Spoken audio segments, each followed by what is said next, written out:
Hello po, pinagpalang araw po sa ating lahat. So, tapos na po yung ating Bible reading for Esther chapter 7 and 8. So, again po, let's have our takeaway po. And our encouragement to everyone is, every time po na nagre-read po tayo ng Word of God and also devotion, we say that devotion po, we need to read and write. No?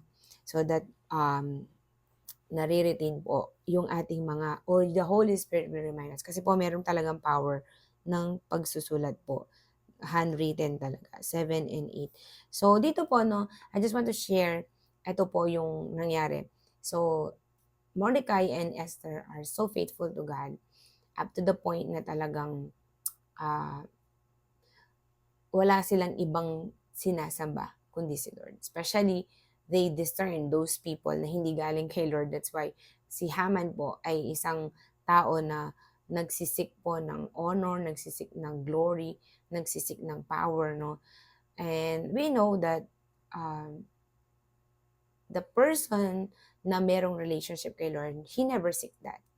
He always seek for the glory of God. He always do for the glory of God. So, yun po yung life ni Mordecai, no? And Esther, no? And God noticed those things. Alam ng Lord kasi po hindi nasasayang ang lahat, especially your faithfulness to Him. He will surely reward you. So, sa lahat po ng mga sumusunod kay Lord, sa lahat po ng mga nakakaranas ng mga panghuhusga, and also meron po yung mga pagbabanta sa buhay nila dahil sumusunod sila kay Lord, don't worry. Do not fear.